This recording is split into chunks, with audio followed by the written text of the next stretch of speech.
할렐루야. 오늘 말씀은 느헤미야 9장 35절부터 38절까지 있는 말씀들인데, 이제 에스라를 통해서 이들이 말씀을 읽고 회개하면서 자기들의 처지에 대해서 알고 있습니다. 우리의 조상들이 광야에서 지내다가 가나안 땅에 들어와서 하나님이 모든 주시는 축복을 다 누리게 되었는데, 그런데 그 축복 가운데 오히려 그들이 악행을 거치지 아니하였다라고 말하고 있습니다. 그래서 우리가 오히려 종이 되었다라고 말하고, 하나님이 주신 조상의 땅에서 그것의 열매를 먹고 그 아름다운 소선을 누리게 하신 땅에서 우리가 오히려 종이 되었습니다. 바벨론에서 또 아수르의 압제를 통해서 종이 되었다는 말이죠. 우리도 하나님께서 주신 좋은 복을 오히려 바로 사용하지 못할 때, 물질도 하나님이 주신 것인데 그것을 바로 사용하지 못하면 물질의 종이 되게 되지요. 그래서 어디든지 물질이 좀 더 돈이 조금 더 생기는 곳이면 그냥 거기에 우리가 다 끌려가죠. 모든 사람들이 그렇죠. 이것보다, 또 가족의 사랑보다, 또 사람들과의 관계들보다, 사람을 사랑하는 것보다 물질이 더 많이 생긴다 그러면 그냥 모든 것을 다 그냥 팽개치고 물질이 있는 쪽으로 나아가는 그런 사람들도 많이 있지요. 그래서 그것을 계속 추구하다가 결국은 사람들을 다 잃어버리기 때문에 마지막에는 물질이 있지만 너무나 공허한 인생을 살아가는 사람들도 많이 있죠. 그러니까 물질과 재물에 종이 되어서 허덕이는 그런 삶을 살아가는 것을 많이 우리가 보기도 합니다. 때로는 권력에 사로잡혀서 권력을 쫓아가다가 모든 것을 다 잃어버리는 그런 사람들도 있죠. 그러니까 하나님께서 주신 아름다운 소산을 누리게 하신 땅에서 우리가 종으로 살아가는 그런 삶이 많이 있는 것을 보게 됩니다. 그러나 정말 하나님께서 사용하시는 사람은 물질과 재물과 이런 모든 것을 초월해서 하나님이 주시는 그것을 추구해서 살아가는 사람이 되는 거죠. 느헤미야도 마찬가지였습니다. 느헤미야도 하나님께서 모든 것을 주신 수상궁에서 권력을 누리고 그 당시 최강 국가의 고위 관리로 모든 것을 누리고 있었지만 그는 거기에 종이 되지 아니하고 모든 것을 포기하고 하나님의 성전이 있는 성의 벽이 무너지고 문이 불탔다는 이야기를 듣고 모든 것을 버려두고 그것을 먼저 세우기 위해서 예루살렘으로 갑니다. 가서 수많은 고생을 하지요. 환영하는 것이 아니라 대적들이 그들을 기다리고 있습니다.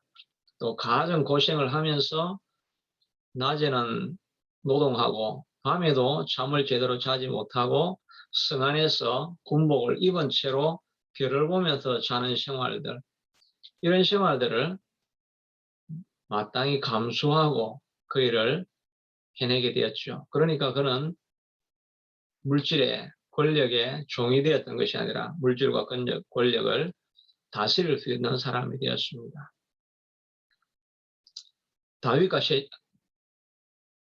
다니엘과 세 친구도 마찬가지죠.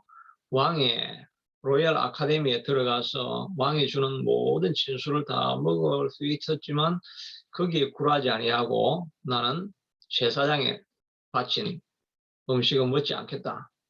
모두가 절하라고 하니까 다 절을 하는데 죽을지언정 절하지 않겠다. 다니엘도 기도하지 하면 죽을 줄 알지만 그러나 권력이나 이런 것들에 전혀 관여하지 않고 죽으면 죽으리라 하는 마음을 가지고 하나님의 길을 걸어가는 사람들이 있었죠. 그런 사람들은 하나님께서 어떻게 하든지 지키시고 보호하시는 것입니다. 시편 23편에 있는 것처럼 자기 이름을 위하여 우리를 의의 길로 인도해 가신다라고 하셨는데, 우리가 하나님의 길을 걸어가고 있으면 하나님의 이름을 걸고 걸어가니까 자기 이름을 위하여 의의 길로 우리를 인도해 가신다라고 말하고 있습니다. 우리도 하나님의 이름을 위하여 의의 길로 우리가 걸어가기로 선택할 때 하나님 앞에서 우리가 쓰임받는 사람이 될 수가 있겠죠. 그런데 하나님 말고 다른 우상이 되는 물질과 재물과 이런 것들을 추구하고 살아가다 보면 그들의 종이 되는 것을 보게 됩니다. 우리도 하나님 앞에 기도하면서 하나님의 율법을 따라 살 수 있는 그런 용기와 힘을 주시옵소서. 사람의 힘으로는 그렇게 못하니까 하나님이 은혜를 부어주셔서 죄의 종이 아니라 하나님이 원하시는 것이 무엇이든지 선택하고 걸어갈 수 있을 그런 마음을 우리에게 꼭 허락해 주시옵소서. 이렇게 기도하는 것이 필요할 것입니다. 정말 우리가 어떻게 느헤미야 같이 살겠고 다니엘과 세 친구처럼 살 수가 있을까? 그런 열정도 우리는 지금 많이 사라진 것 같죠. 그런데 이런 때라도 우리가 하나님 앞에 기도하며 하나님, 우리가 세상 모든 정욕을 버리고 하나님을 쫓아 살 수 있는 우리가 될 수 있게 해주시옵소서. 이렇게 기도하는 것이 필요할 것입니다.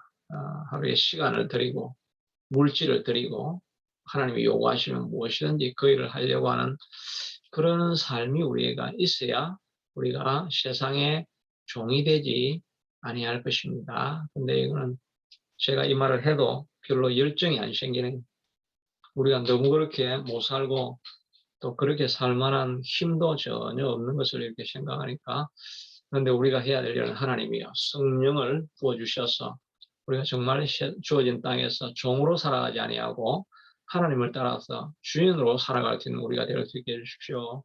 이렇게 기도하는 것이 필요할 것입니다. 그래서 우리의 삶 가운데 귀한 열매들을 많이 맺을 수 있게 되기를 바랍니다. 우리가 어찌하든지 우리의 삶을 통해서 너희가 나를 택한 것이 아니요 내가 너희를 택하여 세웠나니 이는 너희로 가서 열매를 맺게 하고 또 항상 너희에게 열매가 있게 하기 위함이라고 말씀해 주셨는데, 우리의 삶을 통해서 열매를 우리가 꼭 맺어야 됩니다. 근데 사단이 끊임없이 와서 우리가 열매 맺으려고 하면 실족하게 하고 실망하게 하고 낙심하게 하고 의욕을 떨어뜨리고 이렇게 합니다. 이런 때라도 우리가 하나님을 믿음으로 담대하게 바라보며 나아갈 수 있어야 할 것입니다. 하나님 우리에게 그런 힘을 주시옵소서. 열매 맺는 삶, 열매 맺는 가정, 열매 맺는 자녀들 꼭 되게 해주셔서 우리의 삶이 하나님의 기쁨이 되게 해달라고 기도하며 우리가 나아갈 수 있는 우리가 다 될 수 있게 되기를 축복하고 기도합니다. 아멘. 오늘 하루도 마무리하면서 이런 기도 제목을 가지고 기도하는 우리가 될 수 있게 되기를